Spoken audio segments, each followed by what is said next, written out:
আসসালামু আলাইকুম রহমতুল্লাহ। রাতের 7টি দামি আমল, ওযু না থাকলেও এ আমল করা যায়। আল্লাহর সঙ্গে বান্দার সুসম্পর্ক তৈরির গুরুত্বপূর্ণ সময় রাত। মুমিন বান্দা আল্লাহর সান্নিধ্য পেতে রাত জেগে ইবাদত বন্দেগী করে। রাতের এমন 7টি আমল এই ভিডিওতে তুলে ধরা হলো। 1. ওযু করা। ঘুমানোর আগে ওযু করা ফজিলতপূর্ণ ইবাদত। এতে 2টি নিয়ামত অর্জিত হয়। হাদিসে এসেছে, প্রথম নিয়ামত হলো ফেরেশতার ক্ষমা প্রার্থনা। হযরত ইবনে উমর রাদিয়াল্লাহু আনহু বর্ণনা করেন, নিশ্চয় রাসূল সাল্লাল্লাহু আলাইহি ওয়াসাল্লাম বলেছেন, তোমরা তোমাদের শরীরকে পরিষ্কার পরিচ্ছন্ন করো, আল্লাহ রাব্বুল আলামিন তোমাদেরকে পরিচ্ছন্ন করে দেবেন।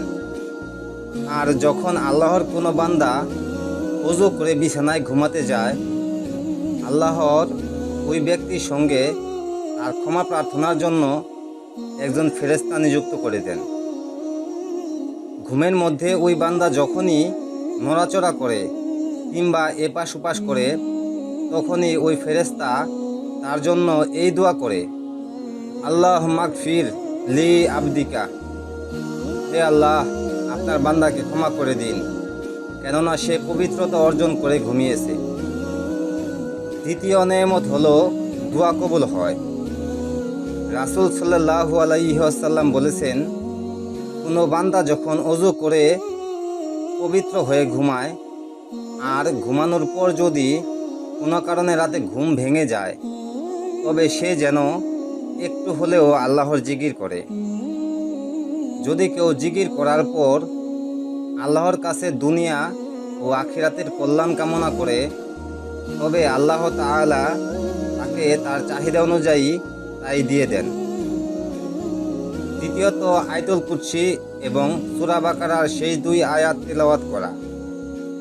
ঘুমানোর আগে আয়াতুল কুরসি পড়লে আল্লাহর পক্ষ থেকে একজন হেফাজতকারী থাকবে এবং সকাল পর্যন্ত তার কাছে শয়তান আসতে পারবে না। সূরা বাকারার শেষ 2 আয়াত। রাতের বেলায় ভয় ও অপ্রীতিকর ঘটনা থেকে বাঁচতেও সূরা বাকারার সেই 2 আয়াতের আমল কার্যকরী, যা মানুষকে দুনিয়ার যাবতীয় অনিষ্টতা থেকে মুক্তি দেয়। হাদিসে এসেছে, হযরত আবু মাসউদ বদরি রাদিয়াল্লাহু আনহু বর্ণনা করেছেন, রাসূল সাল্লাল্লাহু আলাইহি ওয়াসাল্লাম বলেছেন, যে ব্যক্তি রাতের বেলায় সূরা বাকারার শেষ 2 আয়াত তেলাওয়াত করবে, তার জন্য এ দুটিই যথেষ্ট। অর্থাৎ সূরা বাকারার শেষ আয়াত 2টি তেলাওয়াত সে রাতের অপ্রীতিকর জিনিসের মোকাবেলায় যথেষ্ট। নাম্বার 3, সূরা মুলক তেলাওয়াত করা। রাসূল সাল্লাল্লাহু আলাইহি ওয়াসাল্লাম বলেছেন, যে ব্যক্তি নিয়মিত সূরা মুলক তেলাওয়াতের আমল করবে, সে কবরের আযাব থেকে মুক্তি পাবে। সূরা মুলক রাতে পড়া উত্তম, তবে অন্য যে কোনো সময়ও পড়া যাবে। হাদিসে পাকে এসেছে, রাসূল সাল্লাল্লাহু আলাইহি ওয়াসাল্লাম সূরা মুলক তেলাওয়াত না করে রাতে ঘুমাতেন না। নাম্বার 4, ঘুমানোর পূর্বে 3 বার ইস্তেগফার পড়া। রাসূল বলেন, যে ব্যক্তি বিছানায় শয়নকালে 3 বার বলে, আস্তাগফিরুল্লাহ আল্লাযী লা ইলাহা ইল্লা হুয়াল হাইয়ুল কাইয়্যুম ওয়া আতুবু ইলাইহি, আল্লাহ তার অপরাধ ক্ষমা করে দেন, যদিও তার অপরাধ হয় সমুদ্রের ফেনার ন্যায়।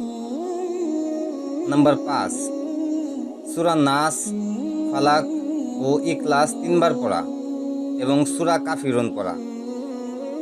হযরত আয়েশা রাদিয়াল্লাহু আনহা বর্ণনা করেন, রাসূল সাল্লাল্লাহু আলাইহি ওয়াসাল্লাম প্রতি রাতে যখন ঘুমাতে যেতেন, তখন নিজে উভয় হাত একসাথে মিলাতেন, তারপর সূরা ইখলাস, সূরা ফালাক এবং সূরা নাস পড়তেন এবং উভয় হাতে ফুঁক দিতেন।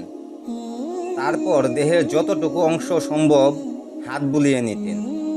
তিনি মাথা, মুখমণ্ডল ও শরীরের সামনের অংশ থেকে শুরু করতেন। তিনি এরূপ 3 বার করতেন। সূরা কাফিরুন পড়া। সূরা কাফিরুন রাতের বিশেষ আমল হিসেবে পরিচিত। হাদিসে একাধিক বর্ণনা এসেছে, এক সাহাবী রাসূল সাল্লাল্লাহু আলাইহি ওয়াসাল্লামের কাছে আরজ করলেন, আমাকে ঘুমানোর আগে পড়ার জন্য কোনো দোয়া বলে দিন। তখন তিনি সূরা কাফিরুন পড়তে আদেশ দেন এবং বললেন, এটা শিরক থেকে মুক্তিপত্র। নাম্বার 6, 3 তসবিহ পড়া।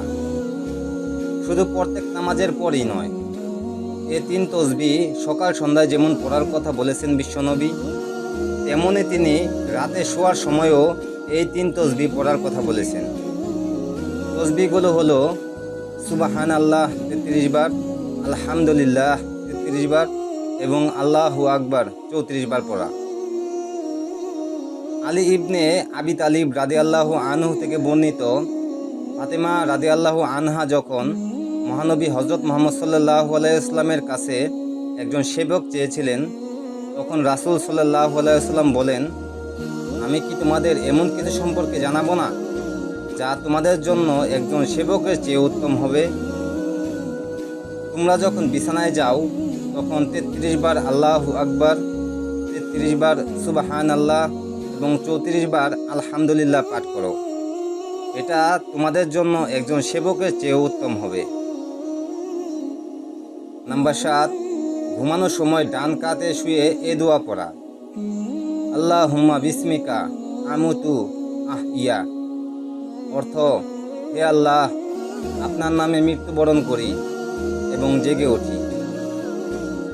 আল্লাহ তাআলা মুসলিম উম্মাহকে রাতের 7টি আমল নিয়মিত করার মাধ্যমে দুনিয়া ও পরকালের যাবতীয় কল্যাণ পাওয়ার তৌফিক দান করুন।